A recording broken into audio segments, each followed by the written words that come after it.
Hey, everybody, and welcome to Friday Footy Talk with the ACE Football Academy. Coach Hamilton alongside Coach Dunham, as always. Coach, we've been spending the last couple of weeks talking about training in particular. And so, as we get into the end of this conversation, really, seasons are starting. A lot of clubs, a lot of teams are starting their training. Notice our verbiage there. We're not using practice anymore. Everybody's starting training. I was gonna say the weather's starting to turn and be nice, but where we are right now, the high today was like 40, and it's yeah. So the weather today wasn't great for us, but up until today, it's been nice. You've been outdoors, you've been on your regular fields. You're starting to get into that training season. So you and I have spent some time talking about what our personal in-season training looks like, what our personal preseason training looks like. So now we want to get into a side of things. Again, I think this is going to be fun because I think it is another instance where you and I might see eye to eye. We didn't do a lot of pre-planning for this, so we don't know what each other is going to say, which also might be fun. But we're going to talk about conditioning. So, you know, we'll get into this, but conditioning is ultimately like running, right? And being in shape. And hey, can you play 90 minutes, or hey, can you play 70 minutes of a soccer match? And so we're going to talk a little bit about preseason versus in-season conditioning, what it looks like for me, what it looks like for you. I'm sure it looks like different, or I know it looks different for every coach in America. So, Coach, let's just dive right into it. Let's start with preseason. We're kind of towards the end of our preseason. I think my teams have played a couple matches, so I would consider my preseason over. Um, so let's look at preseason conditioning. What does I mean? So I guess let's set the table here. It's you don't play a match for 2 months. Got all your kids together, so it is clearly preseason. You're going to see them once, maybe twice a week for the next 2 months. What does preseason look like in a Coach Dunham regiment? Well, the majority of that is sprints for me. I'm not big in doing long distance or mid distance. I believe you're going to get the most aerobic benefit from doing sprints. And we're changing the distance from those. We'll get more into detail of what that is, but most of my objective in preseason is at the end of every practice is we're doing sprints at the end of every practice. I'm not saying we're going to do like 10. He means training. Thank you for correcting me on that. I'm not spending 30 minutes of running time. I'm spending maybe 10 minutes. It may just be 3 sprints, it may just be 5 sprints, depending on what we're doing. But I like doing it at the end of practice. That's just what I've done. I don't have any data that says it's been beneficial other than doing it at the beginning of practice. I know we love following Erica Suter. Yeah. And she does make comments that if you do your sprinting at the beginning of practice, it energizes them more for your practice. So I like to test that out if I can in the future. But for me, whether I was doing high school or club, typically I'm doing sprints at the end of practice. Now, what I will do at the beginning of practice is I'll do agility type stuff, speed ladder type stuff, or maybe I'll put up some kind of I guess you say, obstacle course where they're doing different events throughout the course, or the circuits at the beginning of practice. That is something I normally do at the beginning of practice, and really preseason and in season, what I do doesn't change. It's the amount of times that I do it is what changes. So I think you kind of took the question out of my mouth there. Like, I think that's the question. So let's say preseason you have an hour, right? You have an hour of training. Mm-hmm. How much of that hour, whether it's beginning, in, middle, mixed in. How much of that hour are you strictly focusing on conditioning? Whether it is speed, strength, agility, how much of that hour? Give me a minute or a percentage that you are focusing on conditioning only. So ultimately, what we're saying is they're not going to have a ball. So beginning of practice, if I decide to do it, I'm doing agility or agility ladder type stuff, 5 to 10 minutes. No more than 10 minutes, minimum 5 minutes, straight to the point, let's get it done. When it comes to the sprinting that I do at the end of practice, really no more than 5 minutes. I'm saying we're going to do 5 sprints. Typically what I do is you're going to sprint for 30 seconds or you're going to run a certain distance so many times. And really that's no more than 5 minutes. And that's really the extent of what I'm doing preseason and really in season of conditioning.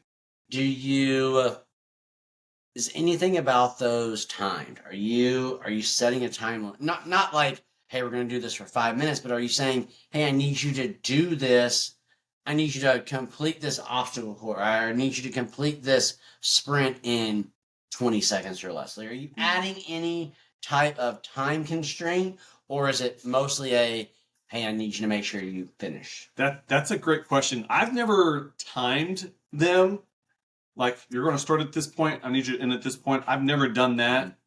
But what I will be watching is on my own watch, hey, when we're 10 minutes into practice, we're done with what we're working here. Or, hey, after 5 sprints, we're done after 5 sprints. So timing them on the individual task, no. But the time limit of the overall event, yes. I think for me, when I think about preseason conditioning, it is the one time for me that I don't know the better way to say this, but I run to run, right?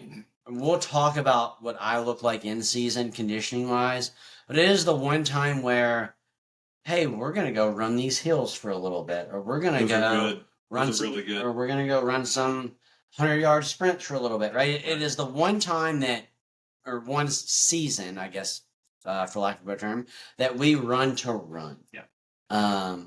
Because let's be honest, with the age group that I work with, the age group that you've worked with, for a lot of those kids, they haven't done a lot of that in the 2 months that you haven't seen them, right? So we have to start building that stamina back up. I'm a little bit opposite with you than you, where I do like to, and we'll talk about this more in season as well. But I do like to do my conditioning at the beginning of training for a couple of different reasons. You know, mostly because Erica Suter told me to, and she's the boss. Absolutely, no, but for sure. Yeah. But also because I always talk about, like, you know, we've run hills for 8 minutes, or we run, you know, whatever it is, right? And so now my legs are tired. And so we start talking about, okay, now it's the second half, right? We are training for the second half of matches. And that's kind of how I always spin it to the girls. And, you know, when they get tired, when they get frustrated, like, hey, this is what we're training for, right? We're training for game 9 and 75th minute of game 9, right? That's what we're training for. So that's kind of my thought process there. And to throw in there, I think that's worth the research and the data. No, 100%. Is it beneficial to start practice or to end practice? I think that's because Erica Suter is very specific of you're doing these exercises. Correct. And she does mention doing it at the beginning of practice. But is there really research that I haven't really looked into of, is it beneficial for the team for that season to do it at the beginning or the end of practice? And I think that's something worth looking into. No, 100%. So let's kind of transition to the types of conditioning that we're looking at, right? So you and I kind of talked off air. This is the one thing that we discussed off air with. Let's break our conditioning down into speed training, strength training, and agility training. I think all of those verbiages are pretty self-explanatory. Yeah. But speed training, we're going to get from A to B as fast as we can. Strength training, meaning I'm not going to get knocked off the ball when there's a little contact. And then agility training, that I can make those cuts, I can make those change of direction moves as quickly as possible. So let's dive into those. And then maybe we'll cycle back to in season. So maybe let's break this whole list down we have for preseason, since we just talked about our preseason trainings. So what do those three, speed, strength, agility, what does that look like for you preseason? I think the most difficult thing to get involved here is the strength training. With a club team, we don't have access to a weight room where you're doing, squats and deadlifts and leg curls and whatever it may be. So strength training is really the most difficult thing to get involved, unless you got kids bringing weights to put on their wrists, weights to put on their ankles, or some kind of waist type of strap that can put on them. So strength training with club soccer, I think clearly is more difficult to do. When it comes to speed training, a lot of that for me is strictly sprinting. One of the things that I do regularly is I'll set up about maybe 30 yards and I'll tell them, you're going to sprint for 30 seconds nonstop. You're going to go down, cut, go back, cut. You're going to keep going until you to stop for 30 straight seconds. And then I'm going to give you a break. Another thing that we do is line-to-line runs, where the different distances of 10 yards, 20 yards, 30 yards, 40 yards, and you're going back and forth on those. Or you just set up, a 60-yard run. You run down, you stop, you recover, you run again, you stop, recover. One of the things I want to really point out to other coaches on speed training is that recovery time in between each run. It can't be sprint, 5 seconds later, the sprint again, 5 seconds. You've got to give them that recovery. Unless you're really mad. They need that recovery time because the muscles are breaking down and rebuilding. They need that recovery time, and that's going to be the benefit. Typically, I'll give them a minute and a half recovery time in between sprints. That's typically all I'm really focused on is short distance, high intensity sprinting. One of the things I tell my kids, hey, if I see one person jogging or give me 50%, I'm adding another sprint. I want to make sure everyone's giving me 100% full intensity for that sprinting session. I'm going to cut you off for just a second, because what you said there, I think, is where you and I are similar, and I have found, and for coaches listening, really even for players listening, I have found, maybe the key to this, right? We talk about how we could be millionaires if we found the key, right, to these things. But in especially speed training, but really any type of these trainings, one of the things I like to do, I call them recovery runs, right? So we're running box to box. Yep. We're running top of the 18, or we're sprinting top of the 18, top of the 18. And I used to run with them, right? And so I would say, hey, we're doing these until somebody beats me. And, I used to be pretty fast, right? But then I got old, so I couldn't do that anymore, because then we would just run one and we'd be done, because girls were faster than I was. So what I've started to do now that has really, really helped, or I think has started to build my culture, and we talk a lot about culture on this podcast, is that I run 3 recovery runs, right? So we run box to box, or box to box, box to box, box to box, right? And again, like you said, I'm given 90 seconds, 2 minutes rest in between. Right. But then we talk about the game, right? And we talk about, okay, what should a recovery run take the average soccer player, right? And we talk about what that looks like. And so let's just say I'm that center mid and I just dove in for a header and I miss it. Now the other team has won the ball and they're countering. What should my time limit be box to box, right? How can I get back into play? And so it's always changed over the years, right? Sometimes you have some fast players, and so they're like, I should be able to do it in 8 seconds. Sometimes it's 10 seconds. So we kind of, as a team, we come up to a number, right? We get a number, and let's just say it's 8 seconds. And so, all right, let's see it then, right?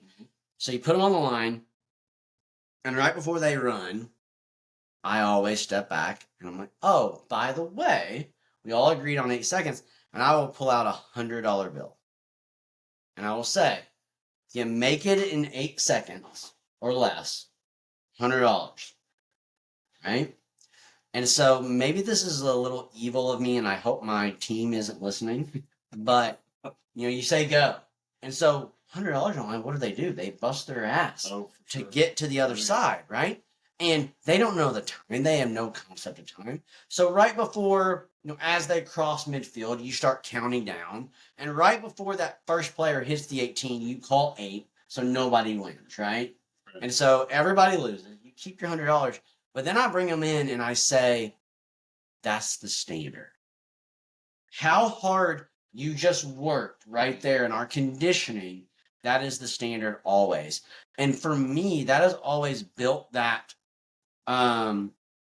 expectation of, okay, when coach says, hey, we're going to run for 5 minutes, he means we're going to run for 5 minutes, or we're going to, whatever it is, whether we're doing ladders or we're doing step up, step downs, or whatever we're doing, we're going to do it for 5 minutes, and then we can be done if we meet that standard. I think one of the things that I love about what you just said here is something I talked about a lot when I was coaching high school, is developing and encouraging and building what I like to call competitive edge. Yeah. You're developing a winning mentality. If you're coming into practice and you're giving 50%, I'm passing the ball here, I split there, through ball, good cross hit, great. But if I'm giving you 100%, and I'm giving you everything I've got in every training session, sprint, recovery run, I'm developing a competitive edge, a winning mentality in my own head that says, whether I'm in practice or I'm in a game, I'm winning at everything that I do. And how important is that? And not just in soccer. 100%. I mean, we need that edge in life. 100%. And I'm glad you have hit on that, because now I'm thinking in my mind, you and I we're going to do a resiliency podcast. But what a great way to build resiliency, right? Mm-hmm.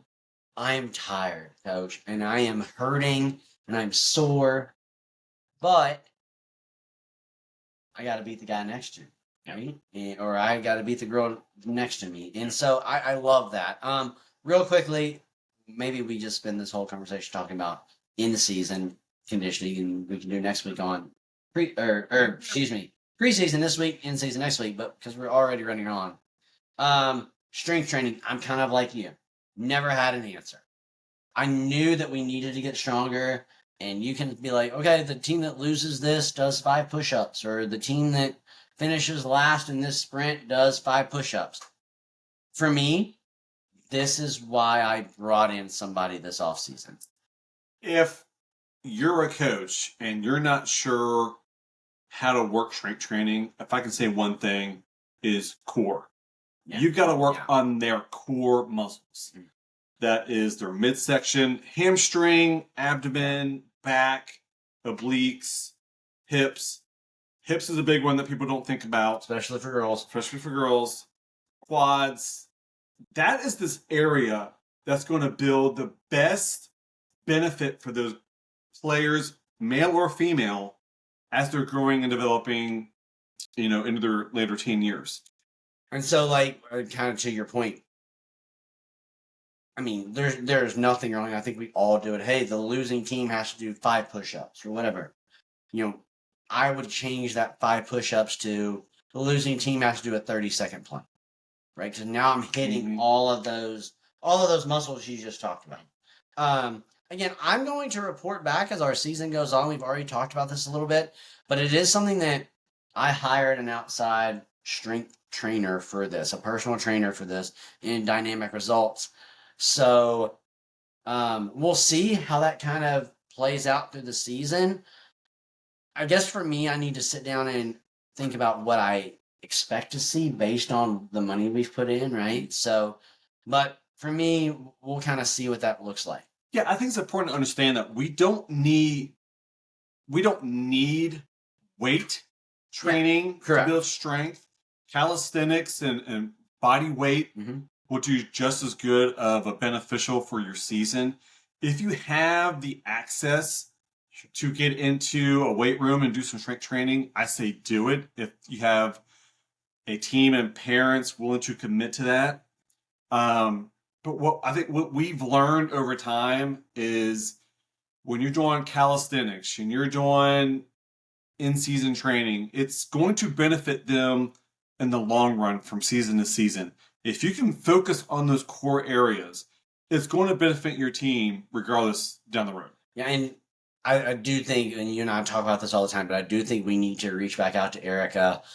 She came on the podcast with us back in our early days, really.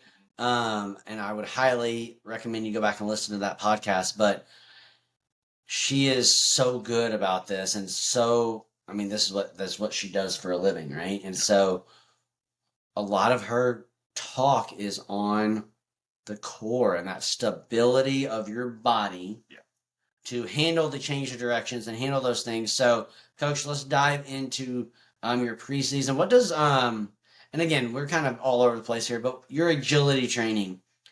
I think you and I, not that we're going to use these, not that we're going to use these all the time, but I think you and I both like ladders to build agility.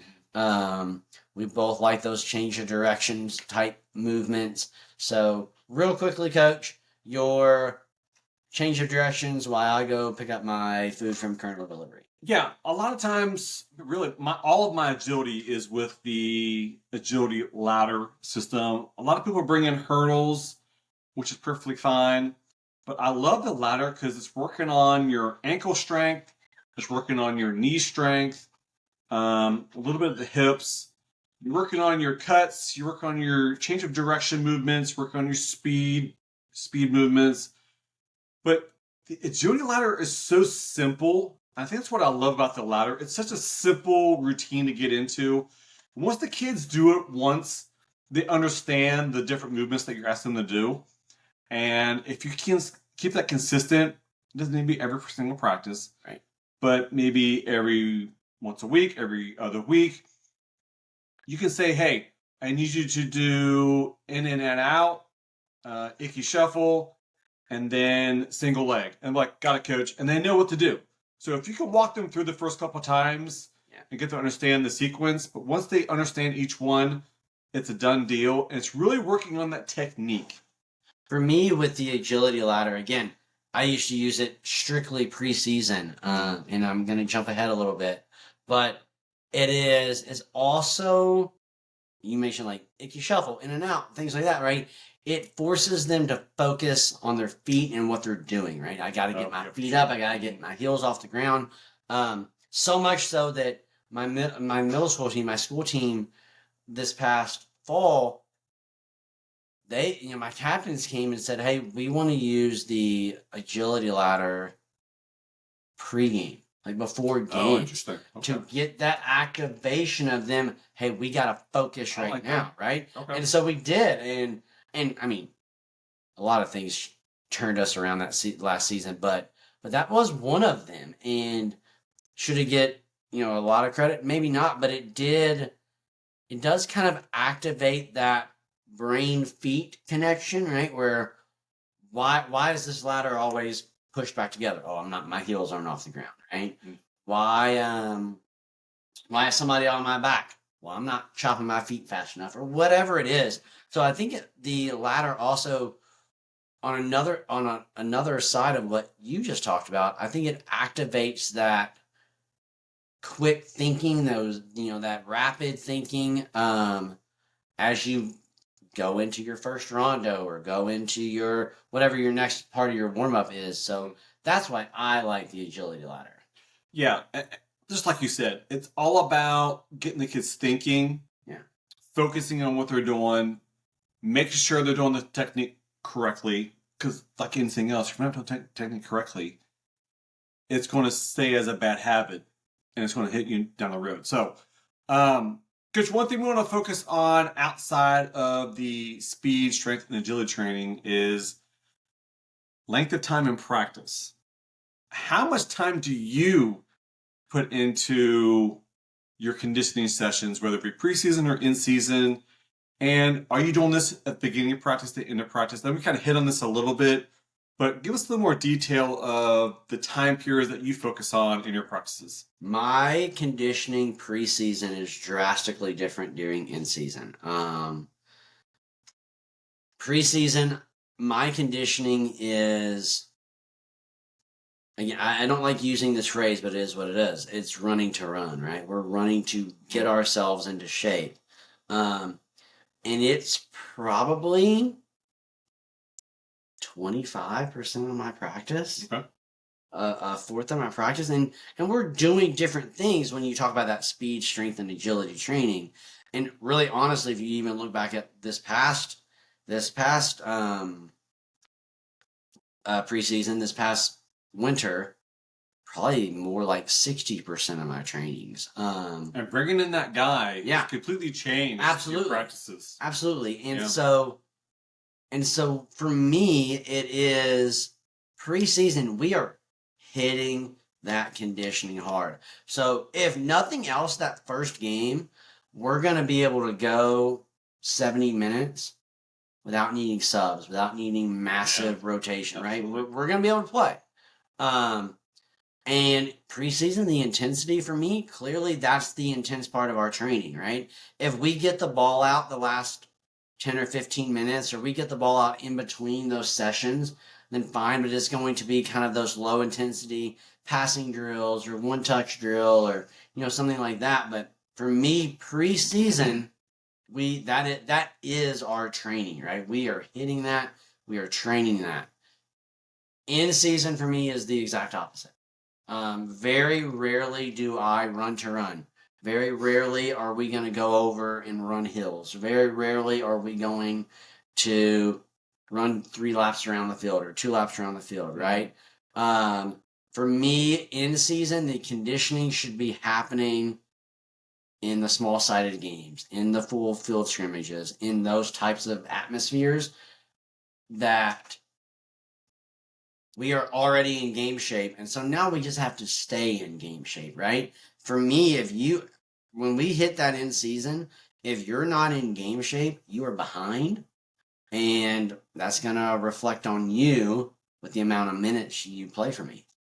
Yeah, 100%. And I think this is where we differ in Yeah, this. absolutely. When my preseason, I still believe focusing on the soccer is the most important thing, where I might put in 10% of my practice time into conditioning.